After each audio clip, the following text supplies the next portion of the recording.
नमस्कार दोस्तों, कैसे हैं आप सब। माइथोलॉजी एंड ब्लॉगिंग चैनल में आपका स्वागत है। अब मैं आज आपको कार्तिक मास के 24वें अध्याय को सुनाने जा रही हूँ, जो कि इस प्रकार है। लिखवाओ से निज दया से सुंदर भाव बताकर, कार्तिक मास 24वां अध्याय सुनो सुधाकर। राजा पृथु बोले कि हे मुनि श्रेष्ठ, आपने तुलसी के इतिहास, व्रत, महात्म्य के विषय में कहा। अब आप कृपा कर मुझे यह बताइए कि कार्तिक मास में क्या और भी देवताओं का पूजन होता है, यह भी विस्तार पूर्वक बताइए। नारद जी बोले कि पूर्व काल की बात है।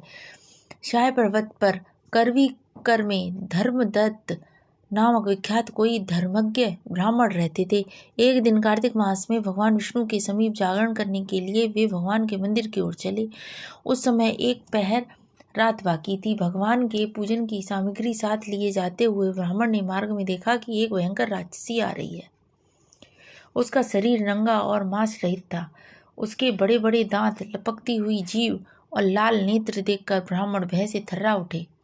उनका सारा शरीर कांपने लगा। उन्होंने साहस करके पूजा की सामग्री तथा जल से ही उस राक्षसी के ऊपर प्रहार किया। उन्होंने हरि नाम का स्मरण करके तुलसी दल मिश्रित जल से उसको मारा था, इसीलिए उसका सारा पातक नष्ट हो गया। अब उसे अपने पूर्व जन्म के कर्मों के परिणाम स्वरूप प्राप्त हुई दुर्दशा का स्मरण हुआ है। उसने ब्राह्मण को दंडवत प्रणाम करके इस प्रकार कहा कि ब्राह्मण, में पूर्व जन्म के कर्मों के फल से इस दशा को पहुंची हूँ। अब मुझे किस प्रकार उत्तम गति प्राप्त होगी। धर्मदत्त ने उसे इस प्रकार प्रणाम करते देखकर आश्चर्यचकित होते हुए पूछा कि किस कर्म के फल से तुम इस दशा को पहुंची हो, कहाँ की रहने वाली हो, तुम्हारा नाम क्या है और आचार विचार व्यवहार कैसा है, ये सारी बातें मुझे बताओ। उस राक्षसी का नाम कलहा था। कलहा बोली, ब्राह्मण, मेरे पूर्व जन्म की बात है। सौराष्ट्र नगर में बिच्छू नामक एक ब्राह्मण रहते थे। मैं उनकी पत्नी थी। मेरा नाम कलहा था और मैं बड़े क्रूर स्वभाव की स्त्री थी। मैंने वचन से भी कभी अपने पति का भला नहीं किया, उन्हें कभी मीठा भोजन नहीं परोसा, सदा अपने स्वामी को धोखा ही देती रही। मुझे कलह विशेष प्रिय था, इसीलिए मेरे पति का मन मुझसे सदा उद्विग्न रहा करता था। अंतोज्ञत्वा उन्होंने दूसरी स्त्री से विवाह करने का निश्चय कर लिया। तब मैंने विष खाकर अपने प्राण त्याग दिए। फिर यमराज के दूत आए और मुझे बांधकर पीटते हुए यमलोक में ले गए।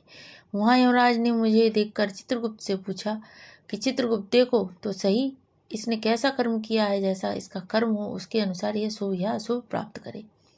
चित्रगुप्त ने कहा, इसका किया हुआ कोई भी शुभ कर्म नहीं है। ये स्वयं मिठाइयाँ उड़ाती थी और अपने स्वामी को उसमें से कुछ भी नहीं देती थी।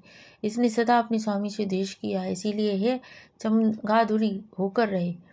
सदा कलह में ही इसकी प्रवृत्ति रही है, इसीलिए यह विष्ठा भोजी सुकरी की योनि में रहे। जिस बर्तन में भोजन बनाया जाता है उसी में यह सदा अकेली खाया करती थी। अतः उसके दोष से यह अपनी ही संतान का भ्राण करने वाली बिल्ली हो। इसने अपने पति को निमित्त बनाकर आत्मघात किया है, इसीलिए यह अत्यंत निंदनीय स्त्री प्रेत के शरीर में भी कुछ काल तक अकेली ही रहे। इसे यमदूतों द्वारा निर्जल प्रदेश में भेज देना चाहिए। वहाँ दीर्घ काल तक यह प्रेत के शरीर में निवास करे। उसके बाद यह पापनी शेष 3 योनियों का भी उपभोग करेगी। कलहा ने कहा, विप्रवर, मैं वही पापनी कलहा हूँ। इस प्रेत शरीर से आए मुझे 500 वर्ष बीत चुके हैं। मैं सदैव भूख प्यास से पीड़ित रहा करती हूँ। एक बनिए के शरीर में प्रवेश करके मैं इस दक्षिण देश में कृष्णा और वेणी के संगम तक आई हूँ। जो ही संगम तट पर पहुंची तो ही भगवान शिव और विष्णु के पार्षदों ने मुझे बलपूर्वक बलिए के शरीर से दूर भगा दिया।